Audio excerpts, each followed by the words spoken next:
Bismillahirrahmanirrahim. Assalamu alaikum. I am Samina Khan, lecturer Business Administration, Institute of Southern Punjab, Multan. We are going to start our lecture of Introduction to Computer. This is lecture number 4 and it's for BBA first semester, ADPAF second semester and BS Accounting and Finance second semester. आज का हमारा topic है input and output devices. Last lecture में हमने बात की about the internet and the world wide web और आज हम बात करेंगे about input and output devices. So हमारे लर्निंग ऑब्जेक्टिव्स हैं to discuss what is input, discuss various input devices, what is output and discuss various output devices. So starting with what is input. Input is any data or instructions entered into the memory of a computer. People have a variety of options for entering data and instructions into a computer. An input device is any hardware component that allows users to enter data and instructions into a computer. So input आपका वो data और instructions हैं जो आप memory of a computer में enter करना चाहते हो, जो आप computer में enter करना चाहते हो data और instructions को, that is your input.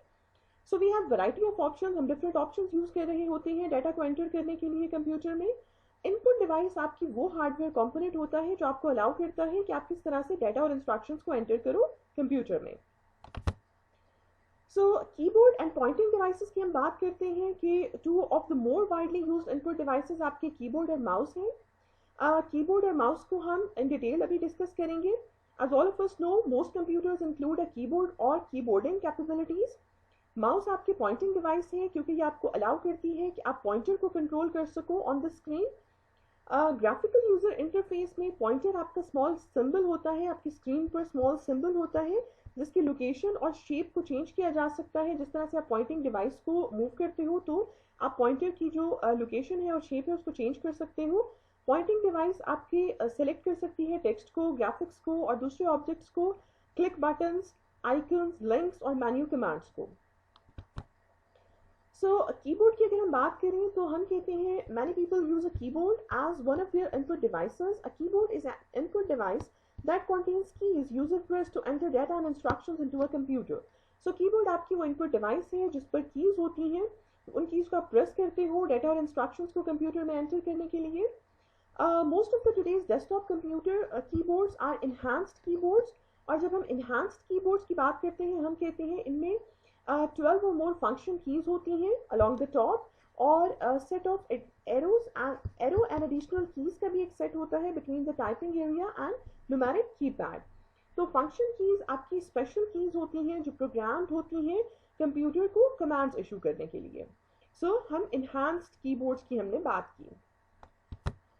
Now moving onwards, keyboards जिनमें मीडिया कंट्रोल बटन्स होते हैं वो आपको अलाउ करते हैं कि आप कंट्रोल कर सको मीडिया प्लेयर प्रोग्राम्स को, एक्सेस कर सको कंप्यूटर ऑप्टिकल डिस्क को, डिस्क ड्राइव को और एडजस्ट कर सको स्पीकर वॉल्यूम को. सो वो कीबोर्ड जिनमें मीडिया कंट्रोल बटन्स हैं इनके ये डिफरेंट फंक्शंस होते हैं.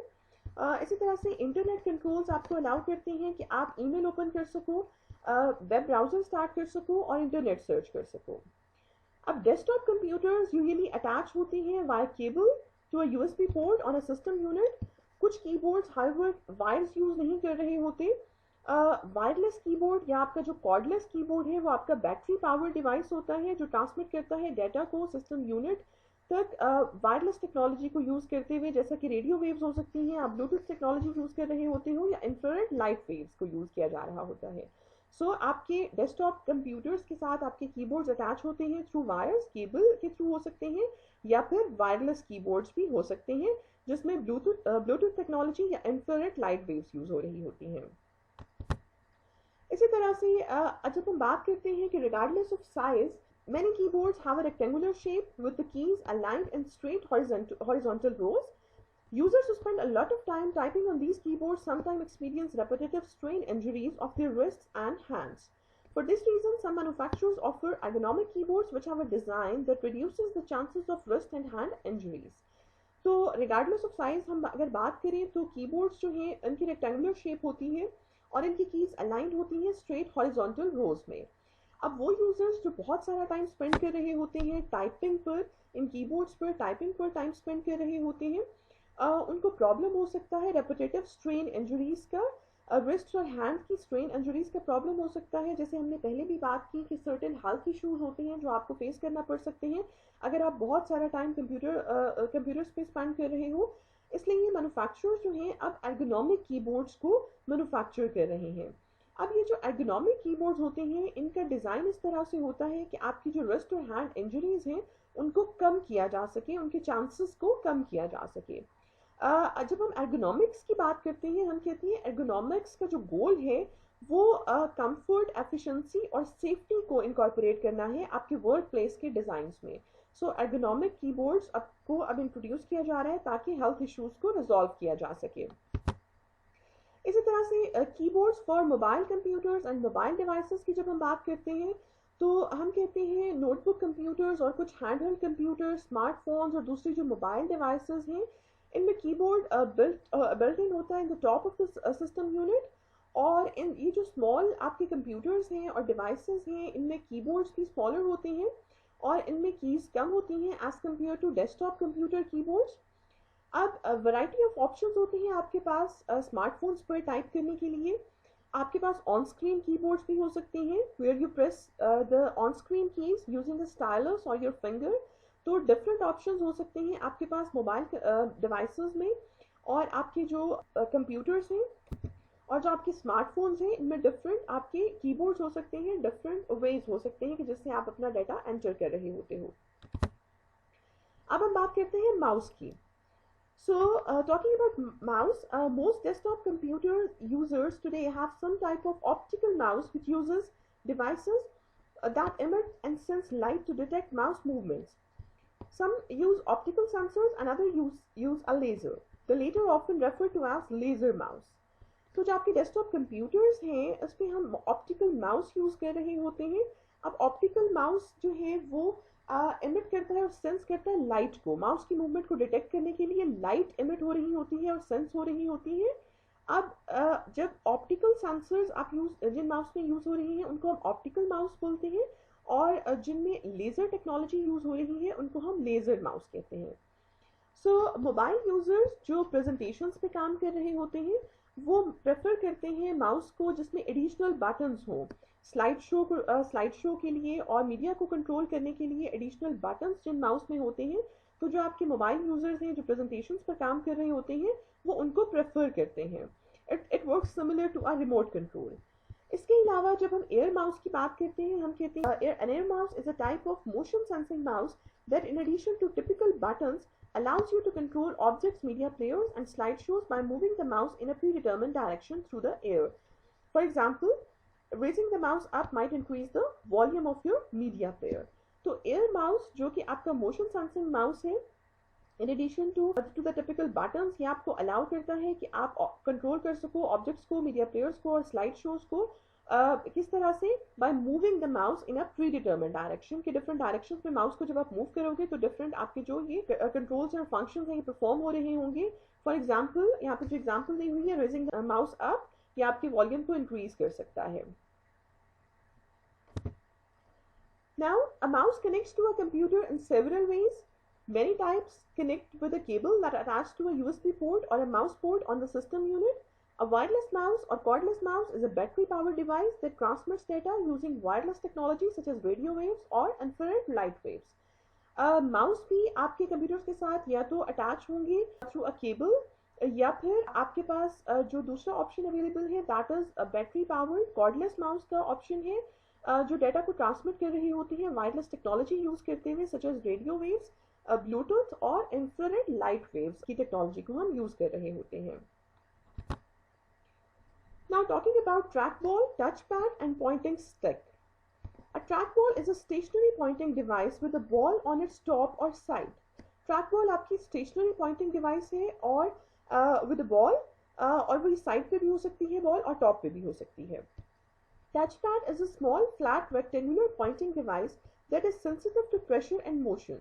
To move the pointer using a touchpad, slide your fingertip across the surface of the pad. Touchpads have one or more buttons around the edge of the pad that work like a mouse button. A pointing stick is a pressure-sensitive pointing device shaped like a pencil eraser that is positioned between keys on a keyboard. अब आपका जो touchpad है that is a small flat rectangular pointing device है जो sensitive होती है pressure और motion sensitive है। और इस पे आपके बटन्स भी हो सकते हैं अराउंड द एज, और ये बटन्स इसी तरह से काम करते हैं जिस तरह से आपके माउस बटन्स काम कर रहे होते हैं। इसी तरह से पॉइंटिंग स्टिक भी आपकी प्रेशर सेंसिटिव पॉइंटिंग डिवाइस है, और इसकी शेप आप एक पेंसिल रेजर की तरह हो सकती है, और इसकी पोजीशन होती है between the keys on the keyboard. इसी तरह से टच स्क्रीन और टच सेंसिटिव पार्ट्स की जब हम बात करते हैं तो टच स्क्रीन आपकी टच सेंसिटिव डिस्प्ले डिवाइस है। टच स्क्रीन जो रिकॉग्नाइज करती हैं मल्टीपल पॉइंट्स ऑफ कॉन्टेक्ट्स को एट द सेम टाइम, उनको हम मल्टी टच कहते हैं। यूजर्स इंटरैक्ट कर सकते हैं टच स्क्रीन के साथ bye touching areas of the screen. इसी तरह से portable media players that do not have touch screen, typically touch sensitive parts होते हैं उनमें। पोर्टेबल मीडिया प्लेयर्स में जिनमें टच स्क्रीन नहीं होती, टच सेंसिटिव पार्ट्स होते हैं जो कि एक इनपुट डिवाइस है जो इनेबल करती है यूजर्स को कि वो स्क्रॉल थ्रू कर सकें, म्यूजिक प्ले कर सकें, pictures they can view pictures as well, adjust कर सकते हैं वॉल्यूम को या सेटिंग्स को कस्टमाइज कर सकते हैं। सो ये टच स्क्रीन और टच सेंसिटिव पार्ट्स के बारे में हमने बात की। अब हम बात करते हैं पेन इनपुट के बारे में। So with pen input, you touch a stylus or digital pen on a flat surface to write, draw, or make selections. A digital pen, which is slightly larger than a stylus, typically provides more functionality than a stylus, featuring electronic erasers and programmable buttons. Most digital pens, often simply called pens, are pressure sensitive. तो जो आपके digital pen होते हैं slightly larger होते हैं stylus से, ये आपको ज़्यादा फंक्शनैलिटी प्रोवाइड कर रहे होते हैं एज कम्पेयर टू स्टाइलस। इसमें आपके इलेक्ट्रॉनिक इरेजर्स हो सकते हैं, प्रोग्रामेबल बटन्स हो सकते हैं। डिजिटल पेन्स जिनको हम पेन्स कहते हैं ये प्रेशर सेंसिटिव होते हैं। सो पेन इनपुट के साथ आप स्टाइलस या डिजिटल पेन को यूज़ करते हुए एक फ्लैट सर्फेस पर लिख सकते हो, ड्रॉ कर सकते हो और सिलेक्शंस कर रहे होते हो। So this is pen input. इसी तरह से ऑडियो और वीडियो इनपुट की हम अगर बात करें तो audio input is the process of entering any sound into a computer such as speech, music and sound effects.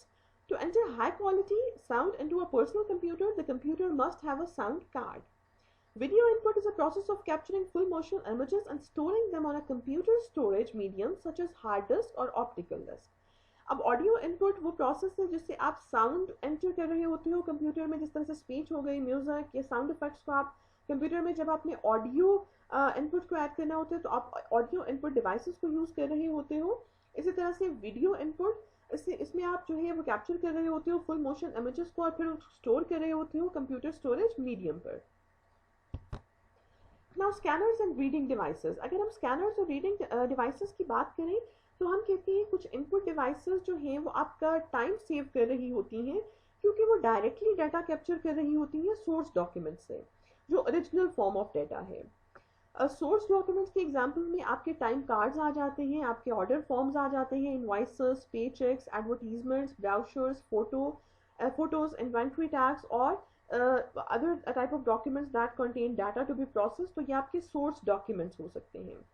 सो वो इनपुट डिवाइसेस जो डायरेक्टली डाटा को कैप्चर कर रही होती हैं फ्रॉम द सोर्स डॉक्यूमेंट, उनमें डिवाइसेस जो इनको कैप्चर कर रही होती हैं उनमें आपके ऑप्टिकल स्कैनर्स आ जाते हैं, ऑप्टिकल रीडर्स आ जाते हैं, बारकोड रीडर्स आ जाते हैं, RFID रीडर्स हो सकते हैं। तो ये आपके डिफरेंट वो डिवाइसेस हैं जो डायरेक्टली कैप्चर कर रही होती हैं डाटा को फ्रॉम द सोर्स डॉक्यूमेंट, जो ओरिजिनल फॉर्म ऑफ डाटा होता है उनको डायरेक्टली कैप्चर कर रही होती हैं। इसी तरह से बायोमेट्रिक इनपुट हो सकता है। All of us know about biometric input. So biometric is a technology of authenticating a person's identity by verifying a personal characteristic. Biometric devices grant users access to programs or systems by analyzing some physiological or behavioral characteristics. Examples include fingerprints, hand geometry, facial features, voice, signatures and eye patterns. Now moving onwards हम बात करते हैं what is output. अब हम output की बात करते हैं। हम कहते हैं output is a data that has been processed into a useful form. That is, computers process data input into information output. हमने पहले भी बात की थी कि कंप्यूटर जब इंफॉर्मेशन प्रोसेसिंग साइकिल की हमने बात की थी तो हमने कहा कि कंप्यूटर डाटा को प्रोसेस कर रहा होता है, इनपुट को प्रोसेस कर रहा होता है, आउटपुट में डाटा से इंफॉर्मेशन जनरेट हो रही होती है। सो यूजर्स व्यू और watch output on a screen, printed or hear it through speakers, headphones or earbuds. While working with a computer, a user encounters 4 basic types of output: text, graphics, audio or video. आपके पास 4 basic types of outputs हो सकते हैं। Text हो सकता है, graphics हो सकते हैं, ऑडियो और वीडियो हो सकते हैं। नाउ आउटपुट डिवाइस की अगर हम बात करें, an output device is any hardware component that conveys information to one or more people. Commonly used output devices include display devices, printers, speakers, headphones and earbuds, data projectors and interactive whiteboards. तो output device आपका वो hardware component है जो information को convey कर रहा है to one और मोर पीपल। और कॉमनली जिन आउटपुट डिवाइसेस को आप यूज़ कर रहे होते हो उसमें आपकी डिस्प्ले डिवाइसेस आ जाती हैं, प्रिंटर्स, स्पीकर्स, हेडफोन्स, ईयरबड्स आ जाते हैं, डाटा प्रोजेक्टर्स भी हो सकते हैं और इंटरैक्टिव व्हाइट बोर्ड्स भी हो सकते हैं।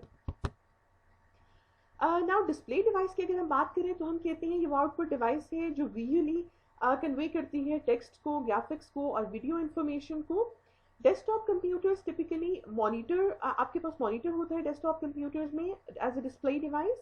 मॉनिटर डिस्प्ले डिवाइस है जो पैकेज होती है एज अ सेपरेट पैराफरल। अब जो मोबाइल कंप्यूटर्स हैं और डिवाइसेस हैं उनमें जो आपकी डिस्प्ले डिवाइस है और जो आपके दूसरे कंपोनेंट्स हैं वो इंटीग्रेटेड होते हैं, सेम फिजिकल केस में इंटीग्रेटेड होते हैं। अब यहाँ पर आपके पास LCD मॉनिटर भी हो सकते हैं। LCD monitor is a desktop monitor that uses a liquid crystal display to produce images. LCD monitors में लिक्विड क्रिस्टल डिस्प्ले यूज हो रहा होता है। और प्लाज्मा मॉनिटर्स भी हो सकते हैं। A plasma monitor is a display device that uses gas plasma technology which sandwiches a layer of gas between two glass plates. तो आपके पास LCD मॉनिटर्स भी हो सकते हैं और प्लाज्मा मॉनिटर्स भी हो सकते हैं। अगर हम प्रिंटर्स की बात करें तो हम कहते हैं प्रिंटर आपकी वो आउटपुट डिवाइस है जो प्रोड्यूस करती है टेक्स्ट को और ग्राफिक्स को on a physical medium, paper पर। अगर आपके टेक्स्ट और ग्राफिक्स को आपने प्रोड्यूस करना है तो आप प्रिंटर को यूज कर रहे होते हो। अब डिफरेंट काइंड्स ऑफ स्टाइल्स के आपके पास प्रिंटर्स मौजूद हैं जिनकी डिफरेंट स्पीड कैपेबिलिटीज और प्रिंटिंग मेथड्स हो सकते हैं। अब आपके पास जो प्रिंटर हैं वो कंप्यूटर्स के साथ डिफरेंट वेज में अटैच होते हैं। वो थ्रू अ केबल भी अटैच हो सकते हैं। वायरलेस प्रिंटिंग टेक्नोलॉजी भी आपके पास अवेलेबल है कि जिस तरह से आप from notebook computer, smartphone computers, digital camera से आप अगर प्रिंट करना चाहते हो तो फिर आप वायरलेस टेक्नोलॉजी को भी यूज़ कर सकते हो। उसमें आपके पास अगेन ब्लूटूथ और इंफ्रारेड टेक्नोलॉजी जो है वो अवेलेबल है। ब्लूटूथ टेक्नोलॉजी में रेडियो वेव्स यूज़ हो रही होती हैं। इंफ्रारेड प्रिंटिंग में आपके पास जो है वो इंफ्रारेड लाइट वेव्स यूज़ हो रही होती हैं। सो आपके पास ब्लूटूथ और इंफ्रारेड टेक्नोलॉजी भी यूज़ हो रही होती है। Here you can see with Bluetooth printing, a computer or other device transmits output to a printer via radio waves. With infrared printing, a printer communicates with a computer or other device using infrared light waves. Now हम बात करते हैं impact printers और non-impact printers की। तो a non-impact printer forms characters and graphics on a piece of paper without actually striking the paper. तो non-impact printer में आपके जो characters और graphics जो हैं वो फॉर्म हो रहे होते हैं पेपर पर without actually striking the paper. अब commonly use non impact printers हैं आपके पास। इंकजेट प्रिंटर्स होते हैं, फोटो प्रिंटर्स होते हैं, लेजर प्रिंटर्स होते हैं, थर्मल प्रिंटर्स, मोबाइल प्रिंटर्स और लार्ज फॉर्मेट प्रिंटर्स हो सकते हैं जो नॉन इम्पैक्ट प्रिंटर्स हैं। अगर हम इम्पैक्ट प्रिंटर्स की बात करें तो इसमें जो आपके कैरेक्टर्स और ग्राफिक्स फॉर्म हो रहे होते हैं, these are form by striking a mechanism against an ink ribbon that physically contacts the paper. तो जो आपके इम्पैक्ट प्रिंटर्स होते हैं ये आइडियल होते हैं for printing multi part forms क्योंकि ये इजीली प्रिंट कर सकते हैं through many layers of paper. अब जो आपके इम्पैक्ट प्रिंटर्स हैं उनमें डॉट मैट्रिक्स प्रिंटर्स हो सकते हैं और आपके लाइन प्रिंटर्स हो सकते हैं। अब हम बात करते हैं स्पीकर्स, हेडफोन्स और ईयरबड्स की। तो an audio output device is a component of a computer that produces music, speech or other sounds such as beeps. Three commonly used audio output devices are speakers, headphones और earbuds. अब जब हम audio output की बात करते हैं हम कहते हैं वो कंपोनेंट है जो म्यूजिक, स्पीच और दूसरे साउंड इफेक्ट्स को प्रोड्यूस कर रहा होता है और इसमें हमारे पास स्पीकर्स, हेडफोन्स और ईयरबड्स आ जाते हैं। If we talk about data projectors, a data projector is a device that takes the text and images displaying on a computer screen and projects them on a large screen so that audience can see the image clearly. आपका data projector वो device है जो text और images को computer screen से एक large screen पर display कर रहा होता है सो दैट ऑडियंस जो है वो इसको क्लियरली देख सकें। इसी तरह से interactive white boards. An interactive whiteboard is a touch-sensitive device resembling a dry erase board that displays the image on a connected computer screen. A presenter controls the computer program by clicking remote control, touching the whiteboard, drawing on or erasing the whiteboard with a special digital pen and eraser, or writing on a special tablet. Notes written on an interactive whiteboard can be saved directly on a computer. Interactive whiteboards are used frequently in classrooms as a teaching tool, during meetings as a collaboration tool, and to enhance delivery of presentations. तो आपके interactive white boards भी touch sensitive होते हैं और आप उनको commonly classrooms में या मीटिंग्स में यूज़ कर रहे होते हो एज अ कोलैबोरेशन टूल, और इस पर आप जो डेटा है डायरेक्टली कंप्यूटर पर सेव भी कर सकते हो। यहाँ पर आप कंट्रोल कर रहे होते हो कंप्यूटर प्रोग्राम को by clicking a remote control, touching the white board, draw कर सकते हो, रेज कर सकते हो स्पेशल डिजिटल पेन के साथ और इरेजर के साथ। तो ये आपका जो इंटरैक्टिव व्हाइट बोर्ड है ये भी एक बहुत इंपॉर्टेंट एक टूल हो सकता है, आपका टीचिंग टूल हो सकता है। मीटिंग्स में आप इसको यूज़ कर सकते हो, बिजनेस मीटिंग्स में यूज़ कर सकते हो, और डिलीवरी ऑफ प्रेजेंटेशन में भी ये बहुत इंपॉर्टेंट रोल प्ले कर सकता है। Now at the end, here is an assignment for you. And the questions are, first is discuss various types of printers. आपने various types of printers को discuss करना है। हमने briefly बात की printers पर, आपने various types of printers को discuss करना है। दूसरा question जो है, discuss input and output devices for physically challenged users. आपने physically challenged users के लिए जो input और output devices हो सकती हैं computers में, उनको discuss करना है। आपकी असाइनमेंट को सबमिट करवाने की जो डेडलाइन है वो आपका नेक्स्ट लेक्चर है। नेक्स्ट लेक्चर से पहले आपकी असाइनमेंट सबमिट हो जानी चाहिए। तो आज के अपने लेक्चर को हम यहाँ पर एंड करते हैं। इंशाल्लाह नेक्स्ट लेक्चर में हम नेक्स्ट टॉपिक डिस्कस करेंगे। थैंक यू एंड अल्लाह हाफिज़।